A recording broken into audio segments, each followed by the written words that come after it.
আজকের খুতবা শুধুমাত্র আমাদের মসজিদের জন্য নয়, বরং গোটা ভারতবর্ষের যত বাঙালি আছে যারা বাংলা বোঝে তাদের জন্য তথ্য এবং তত্ত্ববহুল আলোচনা, যা সবার জন্য এই মুহূর্তে জানা জরুরি এবং পদক্ষেপ নেওয়া জরুরি। অতএব একটা কোনো অংশ এই খুতবা থেকে মিস করা যাবে না। আবারও একবার বলে রাখি, এই আজকের খুতবার আলোচনার বিষয় ওয়াকফ সংশোধনী বিল 2024।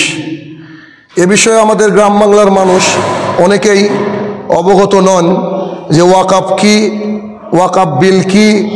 এই বিষয়টা আমাদের জন্য এখন জানা জরুরি।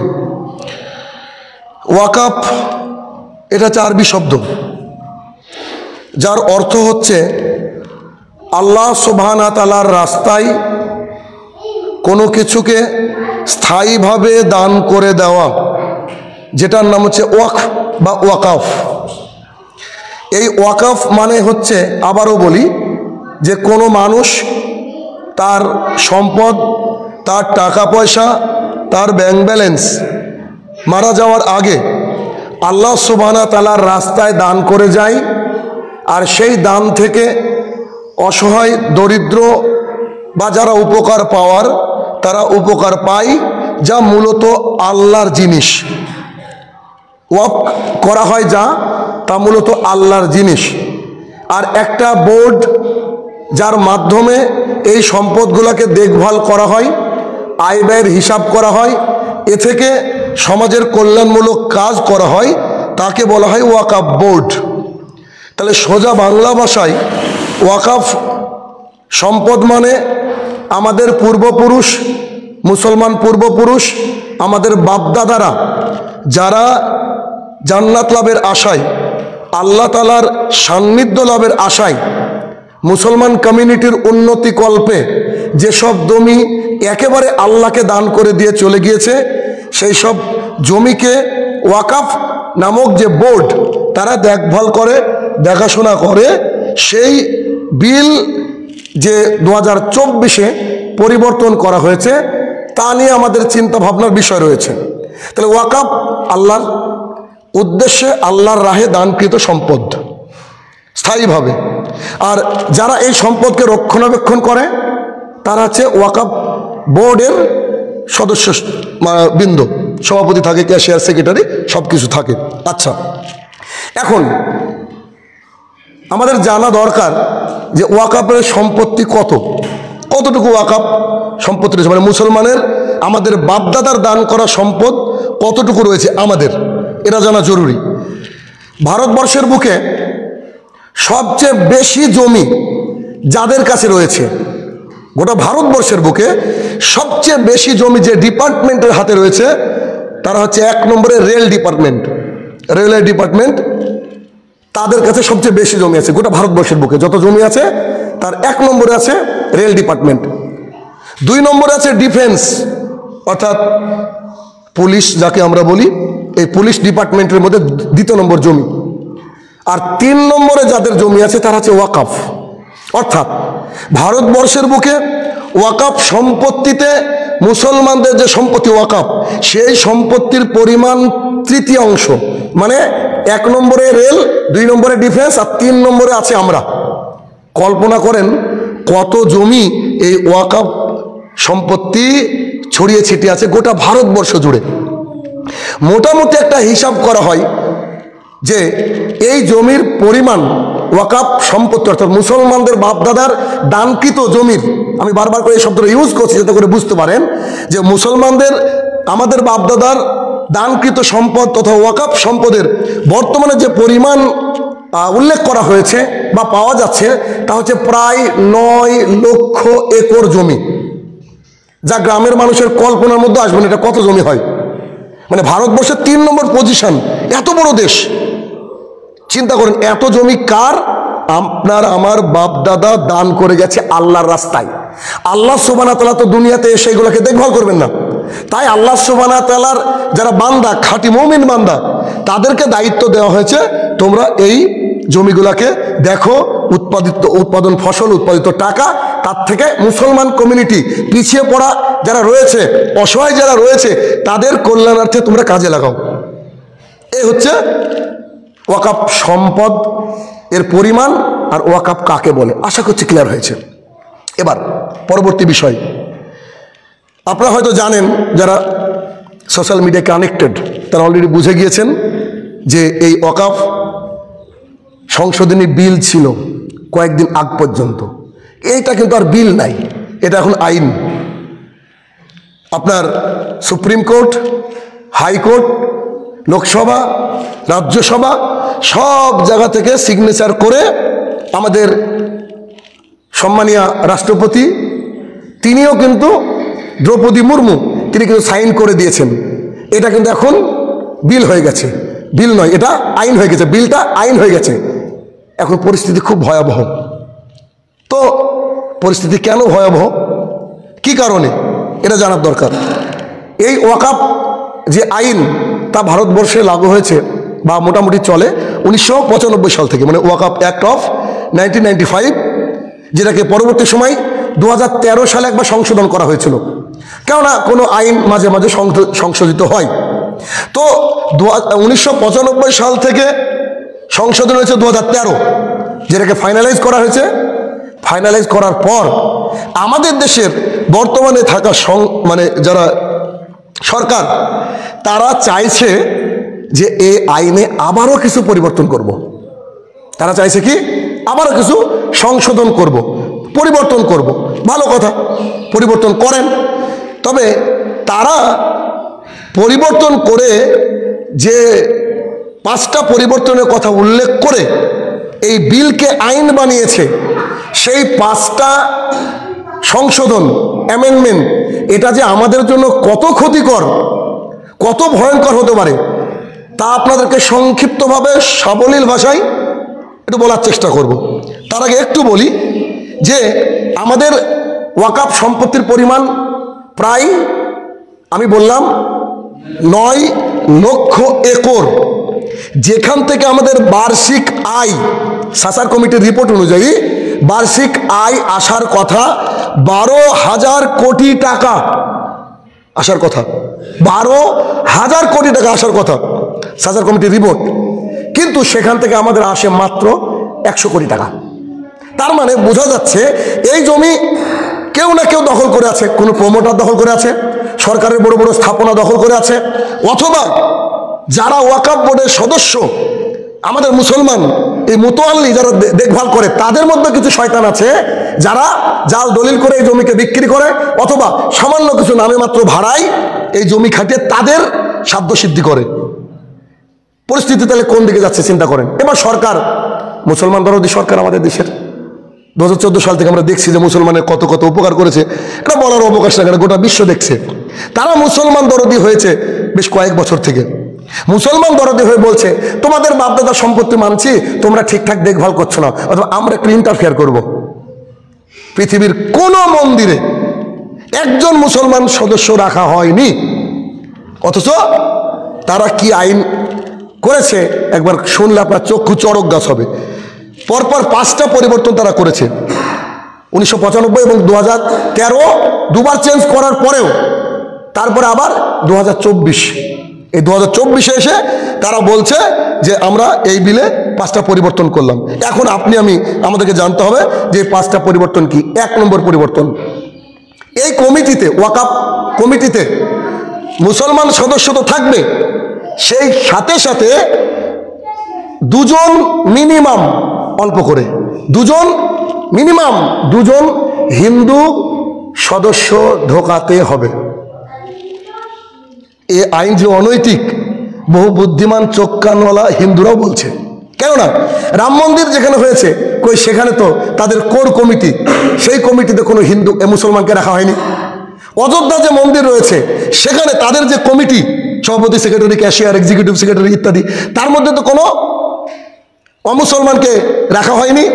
তাহলে কেন, এটা আমাদের প্রশ্ন, যে কেন এই আইন এমন করা হলো যে হিন্দুরা আমাদের জমি দেখভাল করবে না, আমার মসজিদে ক্যাশিয়ার রাখবো আমি একজন সনাতনকে? এটা আশ্চর্য মনে হচ্ছে, কিন্তু তাদের কাছে এটাকে ইজি মনে হয়েছে। এই বিল পরিবর্তন করে বলছে যে তোমরা ঠিকঠাক দেখভাল করতে পারছো না, আমরা হিন্দুরা খুব ইমানদার, সো আমরা অন্তত দুজন, সরকার বলছে দুজন ব্যক্তি দিব যারা তোমাদের ওয়াকাফ সম্পত্তি একটু ঠিকঠাক করে দেখভাল করবে। যদি কোনো মানুষের দিমাগ নষ্ট হয়ে না যায়, মাথা নষ্ট না হয়ে যায়, এই কথা কি করে মেনে নিতে পারে একজন মুসলমান, একজন হিন্দু, একজন চোখ কানওয়ালা হিন্দু কি করে মেনে নিতে পারে?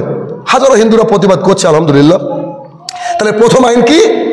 যে আমাদের কমিটিতে আমাদের বাপদাদা সম্পত্তি আমরা দেখব, কিন্তু তারা বলছে না তোমরা ঠিকঠাক দেখভাল করতে পারো না, তাই তারা আমাদের উপরে দরদি হয়ে দুজন ব্যক্তি দিতে চাইছে, যা একেবারে অমানবিক, যা মেনে নেওয়ার মতো নয়। 2 নম্বর, যে জমির 2 নম্বর আইন কি দেখেন, যে জমির কয়েকজন দাবিদার রয়েছে, ডিসপিউট রয়েছে, ডিসপিউট বলতে গেলে ঝুট ঝামেলা রয়েছে একটা জমি নিয়ে, সরকার বলছে আমার জমি, একজন লোক এসে ওয়াকাফ সম্পত্তিওয়ালা, ওয়াকাফ যারা মানে মেনটেন করে তারা এসে বলছে না এটা আমাদের সম্পত্তি, আর আরেকজন লোক এসে বলছে না এটা আমার সম্পত্তি, মানে যে জমি নিয়ে একটু ঝামেলা রয়েছে, অথচ সেটা ওয়াকাফের সম্পত্তি, অন্য সম্পত্তি নয়, ওয়াকাফের সম্পত্তি, কিন্তু কেউ এসে খালি বলে দিল এই জমিটা আমার, আরেকজন এসে বলছে এই জমিটা আমার। এইটা যদি হয় তাহলে সরকারের অফিসার যা ফায়সালা করবে আমাদেরকে মেনে নিতে হবে। বুঝতে পারেননি বোধহয়? মানে কি দাঁড়ালো, যে একটা জমি ওয়াকাফ, ওয়াকাফ সম্পত্তি আমাদের বাপ দাদা দান করা সম্পদ, এখন 3 জন লোক এসে বলছে এ জমির মালিক আমি, দলিল নাই কিচ্ছু নাই, এমনি কি বলছে এ জমির মালিক আমরা বা আমি, তখন আইন তারা পাশ করেছে যদি কোনো জমিতে এরকম ঝামেলা হয়, কেউ একাধিক ব্যক্তি দাবি করে যে এই জমির মালিকানা আমার, তাহলে সেই সিচুয়েশনে সরকার যে 2 জন ব্যক্তিকে নিয়োগ করবে তারা যা বলবে ওয়াকাফকে মেনে নিতে হবে। মানে সুকৌশলে ঝামেলা লাগিয়ে দিয়ে মুসলমানদের সম্পদকে হাতিয়ে নেওয়ার জন্য মুসলমান দরদি হয়ে যেই কোর্ট 5টা পর্যন্ত চলে সেই কোর্টকে রাত্রি 2:30 পর্যন্ত চালিয়ে আমাদের মুসলমানের উপকারের লক্ষ্যে কি করছে, আইন পাশ করছে। নিশ্চয়ই আমরা চালের ভাত খাই, আমরা অতটা অবুদ্ধিমান না যে এই মানে সামান্য জিনিসটাও বুঝতে পারবো না, তাহলে এই আইন কতটা ধ্বংসাত্মক চিন্তা করেন, আরো একটু পরে বুঝতে পারবেন, আস্তে আস্তে আমি সবগুলো ধরনের আলোচনা করব। 2 নম্বর আইন। 3 নম্বর কি পরিবর্তন করার চেষ্টা করেছে বা অলরেডি হয়ে গেছে, সেটা হচ্ছে ওয়াকাফকৃত জমির যদি দলিল না থাকে, 1 মিনিট, 300 বছর আগের উপস্থাপনা, 400 বছর আগের কবরস্থান, 500 বছর আগের দরগা, 600 বছর আগের আমাদের কোনো পুরাতন মাদ্রাসা, কারোর কোনো দলিল নাই। এমনকি এদেশের প্রধানমন্ত্রীর জন্মের সার্টিফিকেট আছে কিনা তাই তো সন্দেহ। আজ থেকে 100 বছর আগে যারা জন্মগ্রহণ করছে তাদের কারোরই তো জন্মের সার্টিফিকেট নাই হয়তোবা, কিন্তু জমির দলিল কি করে থাকবে? আগেকার জামানায় তো দলিল লেখা হতো না, এভাবে হতো না, আল্লাহ রাস্তায় যেটা দিয়ে দেওয়া হয় তার আবার দলিল কি করে থাকে? এই মসজিদে অনেকে দান করে, এর কোনো দলিল আছে না? আমাদের কাছ থেকে যদি রিপোর্ট চান কি করে দিব? ও তো আল্লাহ রাস্তায় দান করছে, অনেকে আবার এমনি দান করে দেয় যাতে করে তার নামটা না নেওয়া হয়, কারণ ইমানদার মুসলমান, তার কি করে দলিল থাকবে? তো বলা হচ্ছে যে ওয়াকাফকৃত জমির 3 নম্বর আইন, 3 নম্বর নিয়ম, ওয়াকাফকৃত জমির যদি দলিল না থাকে তাহলে সরকার তা নিয়ে যা খুশি তাই করবে, অর্থাৎ মাদ্রাসা, মসজিদ, গোরস্থান যেগুলো আমাদের আছে এসে বলবে যে তালাবদ্ধ, এগুলো ওয়াকাফ সম্পত্তি, so you have to remove right now, এগুলো আপনাকে সরিয়ে ফেলতে হবে। মানে আমার বাপদাদার গোরস্থানকে তাদের করে নেবে, আমাদের বাপদাদার ওই দিল্লি জামা মসজিদ, আরো কত কি মসজিদ, চেরামান জামে মসজিদ কেরালার পুরনো মসজিদ, ওখানে গিয়ে বলবে এর তো দলিল নাই, সুতরাং এই জমিটা আমাদের। তার মানে সোজা কথা, এই আইন পাশ করার মাধ্যমে এদেশের সরকার চাইছে মুসলমানদের ওয়াকাফ সম্পত্তি, বিশাল সম্পদ, এই সম্পদকে হাতিয়ে নিয়ে তারা তাদের মতো মানে স্বার্থ হাসিল করবে, অথচ এটার উপরে রাষ্ট্রপতি সিগনেচার করে দিয়েছে, এটার উপরে এদেশের মানবতার ফেরিওয়ালারা ভোট দিয়ে পাশ পর্যন্ত করিয়েছে। গোটা বিশ্ব জুড়ে মুসলমানদের উপরে যে অত্যাচার চলছে, ভারতে এই অত্যাচারের আরো একটা নমুনা। চিন্তা করে, মানে এই জমিটা আমরা কিনেছি, তার ট্রাস্ট করেছি, এটা তো রিসেন্ট করা, কিন্তু আজ থেকে আমি বোধহয় নিশ্চিত 40-50 বছর আগে আমাদের এলাকায় কোনো মসজিদে কোনো মাদ্রাসার ট্রাস্ট নাই, এমনকি আমাদের যে পুরনো মসজিদ, সেই মসজিদের ট্রাস্ট আমাদের মসজিদ করার পরেও ওরা আমাদের কাছে এসেছে এবং জানার চেষ্টা করেছে যে কী করে ট্রাস্ট করতে হয়। কারণ মুসলমানরাও তো আইনি বিষয় বুঝে না, তারা আল্লাহকে চিনে, আল্লাহকে ভালোবাসে বিধায় আল্লাহ রাস্তায় দান করে দিয়েছে, বেশ ঝামেলা শেষ, এটা মনে করেছে মুসলমানরা। তার দলিল কোথা থেকে দেখানো হবে? সোজা কথা, মুসলমানরা দলিল দেখাতে পারবে না, সম্পত্তিকে হাতে নেবে তারা, তাই এই বিষয়ে তারা আইন তৈরি করে দিয়েছে। তাহলে মাদ্রাসা, মসজিদ, কবরস্থান ইত্যাদি যা দান করেছেন বা আমরা দান করেছি, আমাদের দলিল নাই, এটা স্বাভাবিক। তার মানে এই সম্পদ কার? সরকারের। 4 নম্বর তারা পরিবর্তন কি করেছে? ওয়াকাফ সম্পত্তি যেগুলো আছে সেগুলোকে 6 মাসের মধ্যে রেজিস্ট্রি করতে হবে। আমার দাদার দাদা দান করে গেছে, তার 14 গোষ্ঠী পৃথিবীতে হয়তো নাই, তো রেজিস্ট্রি করতে গেলে তো মালিককে লাগবে বা তার কোনো প্রতিনিধি লাগবে। তাহলে ওই জামানার দলিল যেটা হারিয়ে গেছে বা নাই বা করা হয়নি, সেই জমিকে 6 মাসের মধ্যে কি করতে হবে? রেজিস্ট্রি করতে হবে। তো 6 মাসের মধ্যে রেজিস্ট্রি কি করে সম্ভব? তারা 4 নম্বর পরিবর্তন এটা এনেছে যে কি 6 মাসের মধ্যে রেজিস্ট্রি করতে হবে। আর যদি 6 মাসের মধ্যে না হয়, রেজিস্ট্রি করা না হয়, তাহলে সেগুলোর দাবি, আস্তাগফিরুল্লাহ, সেগুলোর দাবি নিয়ে কোর্টেও যাওয়া যাবে না। এটা লিখে সাইন করা হয়ে গেছে, বিল। এটা বিল নয় আর কি, আইন। মানে আমরা যে 6 মাস সময় পেলাম, ধরেন 6 মাসের মধ্যে করতে পারলাম না, 7 মাসের মাথায় হয়তো হবে, বা মরিয়া হয়ে দলিল কি করে করা হয়, রেজিস্ট্রি কি করে করা হয়, তার নিয়ে ছুটাছুটি করছি, ছুটাছুটি করতে করতে 6 মাস পার হয়ে গেছে। এখন আমরা যদি হাইকোর্টে যাই, তো আইনে বলা আছে তোমরা হাইকোর্ট পর্যন্ত পৌঁছতে পারবে না, কারণ তোমরা এটা সিগনেচার আইন হয়ে গেছে। মানে এই জমি যে তোমার, এই জমি তোমার, এই দাবি নিয়ে তোমরা কোথায় যেতে পারবে না? কোর্টের দ্বারস্থ হতে পারবে না, হাইকোর্টের দ্বারস্থ বা কোনো কোর্টের দ্বারস্থ হওয়া যাবে না। সোজা কথা, জমিকে ডাকাতি করার অন্যতম এক পায়তারা চলছে। 5 নম্বর, 2013 সালে ওয়াকাফ সংশোধনী বিলকে আনা হয়েছিল আরেকবার। কিছু ডিসপিউট হয়তো ছিল, করা হয়েছিল। তো তখন ওয়াকাফ ট্রিবিউনাল একটা আইন করা হয়েছিল, যে ওয়াকাফ ট্রিবিউনাল, যারা একটা বোর্ড, এই বোর্ডটা ওয়াকাফ সম্পত্তির ব্যাপারে যা সিদ্ধান্ত দিবে তাই হবে। এটা 2013 কিছুদিন আগেও করা হয়েছিল, যে তারা সিদ্ধান্ত দিবে যা তাই করা হবে। কিন্তু এই নতুন বিলে কি করা হচ্ছে, যে ওই ওয়াকাফ ট্রিবিউনালের মধ্যে মুসলমান সদস্য আছে, তো তাদের সম্পত্তি তারা যা সিদ্ধান্ত দেবে তাই তো হওয়া উচিত। কিন্তু আইন এবার কি করা হচ্ছে, ওদের পছন্দ হয়নি, মানে জমি হাতে নিতে ওদের সমস্যা হবে, তাই তারা কি করেছে, যে ওয়াকাফ ট্রিবিউনাল যদি কোনো সিদ্ধান্ত দেয়ও, তারপরেও কেউ যদি ক্লেম করে, খালি দাবি করে না না না এই জমিটা আমারই তো ছিল, এমনি আন্দাজ আর কি, সোজা কথা আমারও ছিল, তাহলে সেই ব্যক্তি কোর্টে যেতে পারবে।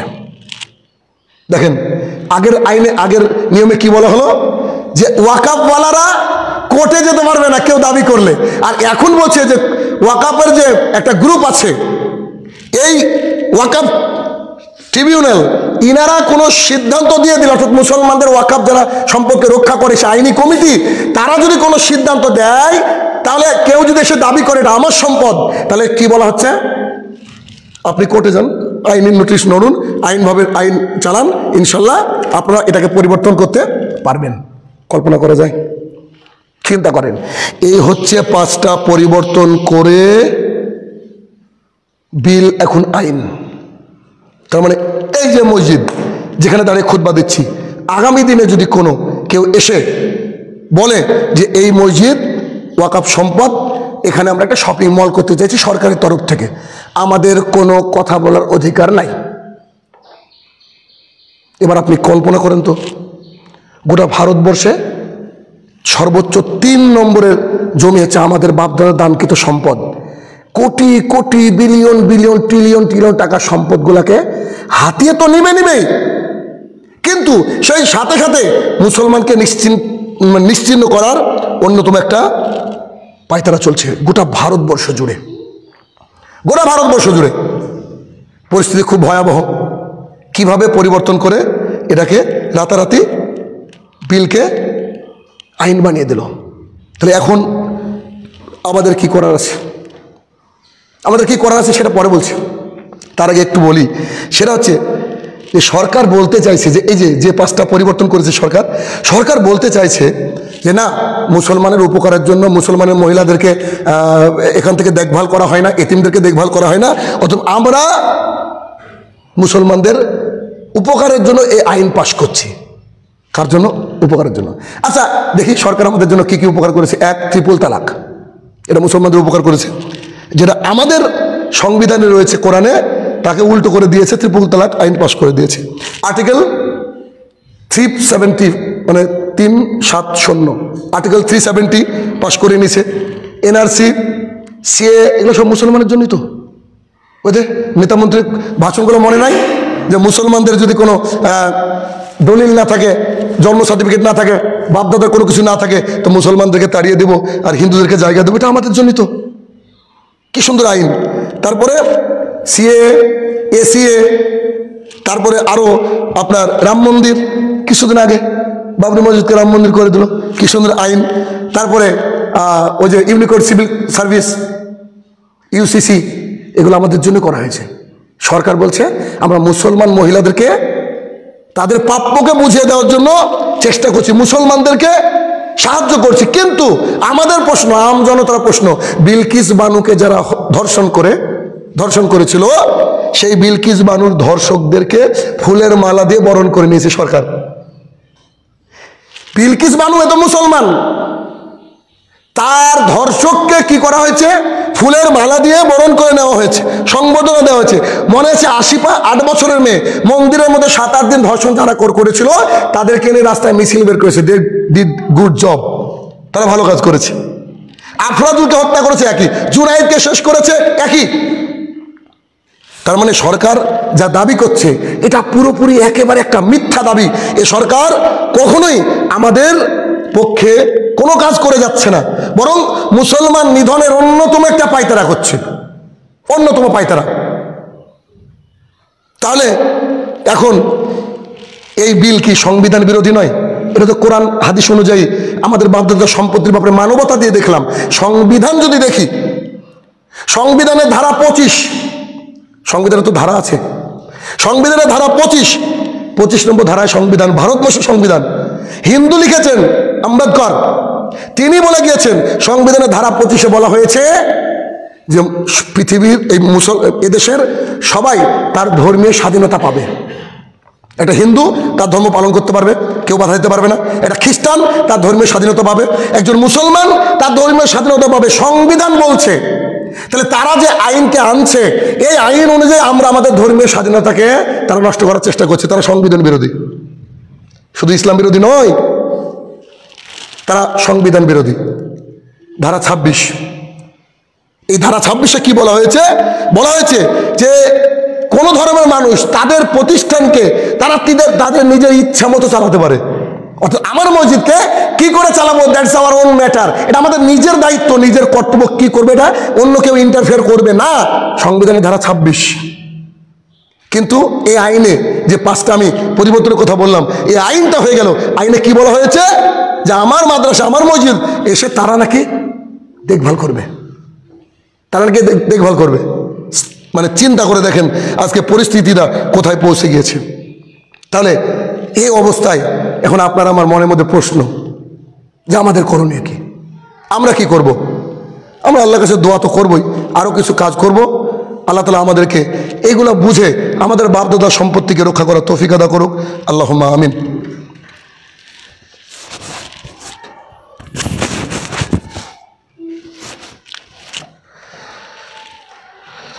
আলহামদুলিল্লাহি ওয়াহদা ওয়াসসালাতু ওয়াসসালামু আলা মান লা নাবিয়্যা বাদা আম্মা বাদ। খুবই গুরুত্বপূর্ণ কথা, আমাদের করণীয় কি?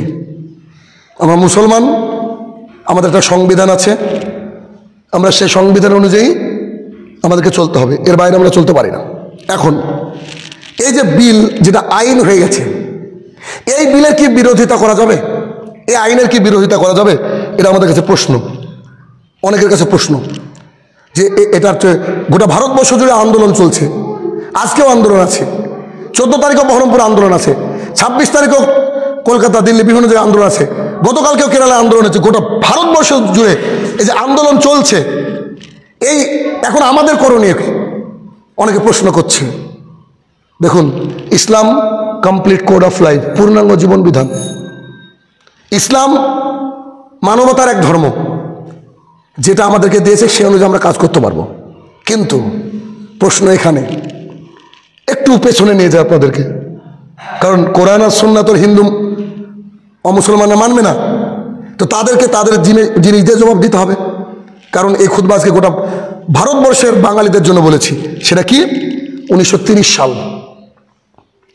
গান্ধীজি 1930 সালে এদেশে ব্রিটিশ সরকার একটা আইন পাশ করেছিল, যাতে বলেছিল যে লবণ আমাদের কাছ থেকে খেতে হবে। গান্ধীজি বলেছিল, এই মানে ব্রিটিশরা বলেছিল। 1930 সালে আমাদের নেতা, ভারতবর্ষের নেতা, যার ছবি টাকার উপরে দেওয়া হয়েছে, পরম শ্রদ্ধেয় নেতা, তাই না? সেই নেতা কোর্টে আইন পাশ হওয়ার পরেও নিজে নমক বিরোধী আন্দোলনে লিপ্ত হয়েছিলেন এবং সে আইনকে বাতিল করে ছেড়েছিলেন। যদি ভারতীয় হিসেবে কথা বলি, আমাদের লিডার, আমাদের নেতা মিস্টার গান্ধীজি, মোহনদাস করমচাঁদ গান্ধীজি, তিনি আমাদেরকে শিখিয়েছেন যদি কোনো আইন মানবতা বিরোধী হয়, কোনো কমিউনিটি বিরোধী হয়, যে আইনে তোমাদের ক্ষতি, সেটা আইন হতে পারে না, তার বিরুদ্ধে আন্দোলন তোমরা করো। আমাদের নেতা আমাদেরকে শিখিয়েছে, মিস্টার গান্ধীজি। মুসলমানরা গোটা ভারতবর্ষ জুড়ে যে আন্দোলন করছে, এটা একেবারে সাংবিধানিক, বৈধ, আমাদের লিডার দ্বারা স্বীকৃত। অথবা আন্দোলন হবে, নিশ্চিত হবে, এতে কোনো সন্দেহ নাই। আমাদের লিডার গান্ধীজি আমাদেরকে শিখিয়েছেন, স্বাধীনতার অন্যতম পথিকৃৎ, ভারতবর্ষে বুকে ইংরেজদেরকে এদেশ থেকে তাড়িয়ে দেওয়ার অন্যতম পথিকৃৎ তারা, তাদের কাছ থেকে তো আমরা শিখবো। স্কুলে তো তাই শেখানো হয়। তিনি বিরোধিতা করেছিলেন, আমরাও সেই অ্যামেন্ডমেন্টের বিরোধিতা করছি। এই পরিবর্তন আমাদের দরকার নাই, এত আমাদের মধ্যে ইন্টারফেয়ার করার দরকার নাই। আমাদের সম্পত্তি আমরা দেখভাল করতে পারবো। হ্যাঁ, সরকারের তরফ থেকে একটা কাজ করতে পারে, যে জমিটা ঠিকঠাক বন্টন কিছু হচ্ছে কিনা দেখার দরকার। শুনলে তাজ্জব হয়ে যাবেন, ভারতবর্ষের বুকে সবচেয়ে কোটিপতি লোক, সবচেয়ে বড় লোক, যার নাম হচ্ছে মুকেশ আম্বানি, তার ওই যে বিশাল বাড়িটা, সেটাও আমাদের সম্পত্তিতে, ওয়াকফ সম্পত্তিতে। কয়েকটা রেল স্টেশন আমাদের সম্পত্তিতে আছে। তাদের তো সমস্যা অন্য জায়গায়, তারা তো হাতিয়ে নেওয়ার চেষ্টা করছে। এগুলোকে ধরতে দেয়নি আজ পর্যন্ত কেউ, কিন্তু এগুলো সব খুঁচিয়ে খুঁচিয়ে বের করা হচ্ছে। সমস্যা তাদের, এই জন্য তারা জোর করে আইন পাশ করা হচ্ছে। তবে আশাবাদী, ভারতবর্ষের মুসলমান যদি পাঞ্জাবিদের মতো আন্দোলন করে, যে কৃষক আন্দোলন, যারা রাস্তায় নেমে তারা তাদের অধিকারকে হাসিল করেছে, আমরা মুসলমানরা যদি আন্দোলন করি, নিশ্চিত এই আইন সরকার কেন ওর বাপ তুলে দিতে বাধ্য হবে। কেননা গান্ধীজি আমাদেরকে শিখিয়েছেন। তাহলে কি? প্রতিবাদ করতে হবে। 2 নম্বর করণীয়, প্রতিবাদ করতে হবে সুশৃঙ্খলভাবে। আবু হুরায়রা রাদিয়াল্লাহু তাআলা আনহু বলেন, রাসূল সাল্লাল্লাহু আলাইহি ওয়াসাল্লাম বলেছেন, আল্লাহর কসম করে বলছি, সেই ব্যক্তি মুমিন নয় যার হাত থেকে তার প্রতিবেশী নিরাপদ নয়। বহুবার শোনা হাদিস, আপনাদের জানা হাদিস।